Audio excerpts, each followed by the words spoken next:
Hello friends, welcome back to my channel. இன்றைக்கி நம்ம fridge எப்படி ஆர்கனைஸ் பண்ணி வச்சுருக்கேன்னு பார்ப்போம்.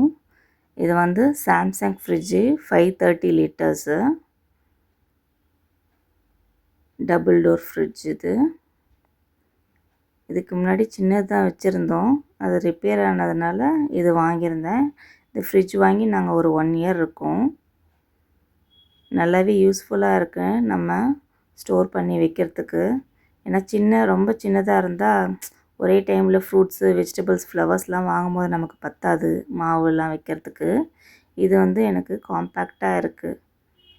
ஸோ 4 பேர் இருக்க ஃபேமிலினா இந்த மாதிரி இருக்கிறதுக்கு நம்ம ஸ்டாக் பண்ணி வைக்கிறதுக்கு ஈஸியாக இருக்கும். இப்போ என்ன இருக்குதுன்னு பார்க்கலாம் வாங்க. சில்லர் ட்ரேயில் மோஸ்ட்லி பால் 2 நாளைக்கு ஒரு வாட்டி அந்த மாதிரி ஆவினில் பால் வாங்கி வச்சுருவேன் நான். ஸோ சில்லரில் வச்சிங்கன்னா உங்களுக்கு கூலிங் நல்லா மெயின்டைன் ஆகும். அப்புறம் சாக்லேட்டு, குளுக்கோஸு இந்த மாதிரி ஐட்டம்லாம் சில்லரில் வச்சுருப்பேன். ஃபஸ்ட்டு ட்ரேயில் அதே மாதிரி உடனே யூஸ் பண்ண போகிற திங்ஸ் எல்லாம் நான் ஃபஸ்ட்டு ட்ரேயில் வச்சுருப்பேன். ஏன்னா பால், காய்ச்சின பால், தயிர், கொஞ்சமாக மீந்து போகிற கிரேவி, சட்னி இதெல்லாம் நம்ம உடனே யூஸ் பண்ணி காலி பண்ணணும் இல்லையா? அதனால் ஃபஸ்ட்டு ட்ரேயில் வச்சுருந்தா ஞாபகமாக இருக்கும் ஃப்ரிட்ஜ் திறக்கும் போது. செகண்ட் ட்ரேயில் வந்து கொஞ்சமாக காலியாகி இருக்கிற மீந்து போகிற க்ராசரிலாம் இருக்கும் இல்லையா? கொஞ்சமாக புட்டு பொடி, இடியாப்ப பொடி இதெல்லாம் நம்ம திருப்பி டப்பாவில் போடுறதுக்கு பதில் அந்த பேக்கெட்டுலேயே யூஸ் பண்ணிவிட்டு தூக்கி போட்டுடலாம். அந்த மாதிரி கொஞ்சம் கொஞ்சமாக மீந்து போகிற ஐட்டம், அவல், பச்சரிசி கூட ரேராக யூஸ் பண்ணும்போது பொங்கலுக்கு, அதனால் அதெல்லாம் ஃப்ரிட்ஜிலே வச்சுருப்பேன் நான் டப்பாவில் போட்டு. தேர்ட் ரேக் ஃபுல்லாக மாவு தான் வச்சுருப்பேன். அடுத்த சின்ன ட்ராவில் வந்து தக்காளி, பச்சை மிளகாய், இஞ்சி, கொத்தமல்லி, கருவேப்பிலை அந்த மாதிரி ஐட்டம்லாம் வச்சுருப்பேன். அடுத்தது பெரிய ட்ராவில் வந்து வாரத்துக்கு ஒரு வாட்டி நான் பூக்கடைக்கு போய் மொத்தமாக பூ வாங்கிட்டு வந்து வச்சுப்பேன் பூஜைக்கு.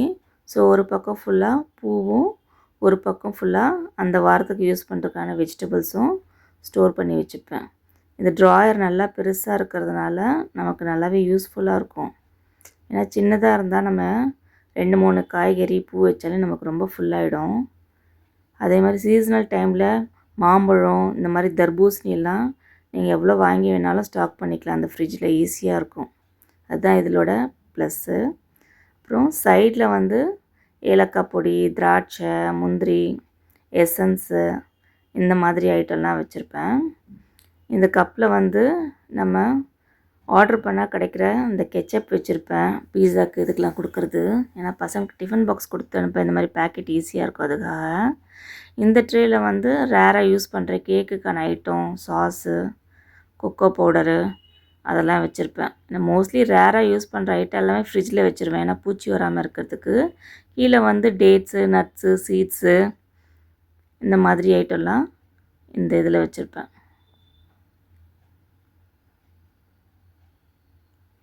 ஸோ இவ்வளோ தான் கீழே ஃப்ரிட்ஜில் நான் வச்சுருக்கேன். அடுத்தது ஃப்ரீசரு. இந்த ஃப்ரீசர் ரொம்பவே எனக்கு யூஸ்ஃபுல்லாக இருக்குது.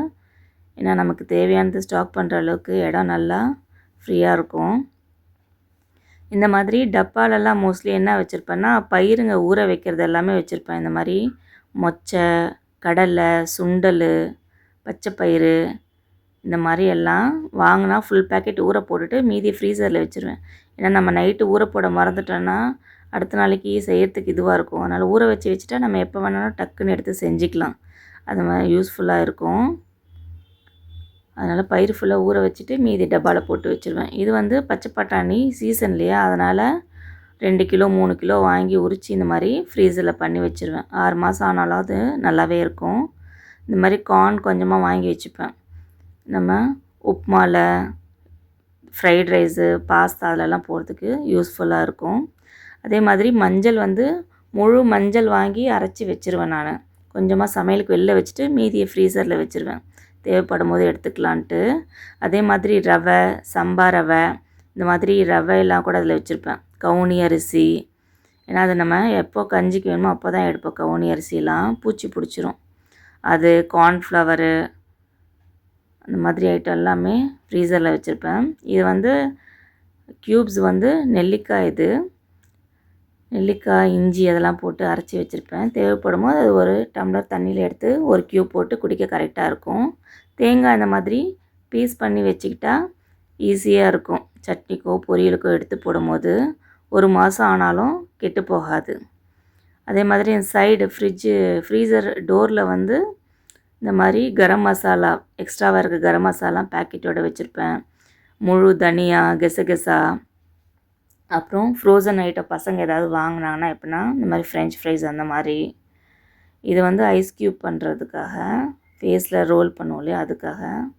இந்த மாதிரி குட்டி குட்டி திங்ஸ் எல்லாம் ரேராக யூஸ் பண்ணுற திங்ஸ் எல்லாம் ஃப்ரீசர் டோரில் இருக்கும். ஸோ இப்படி தான் நான் ஃப்ரிட்ஜ் ஆர்கனைஸ் பண்ணி வச்சுருக்கேன். இந்த ஸ்டாக் வந்து அப்பப்போ வாரத்துக்கு ஏற்ற மாதிரி நம்ம சமையலுக்கு ஏற்ற மாதிரி மாறிட்டே இருக்கும். வெஜிடபிள்ஸும் மற்ற பருப்பு ஐட்டமும். ஸோ பிடிச்சிருந்தா கமெண்ட் பண்ணுங்கள், லைக் பண்ணுங்கள்.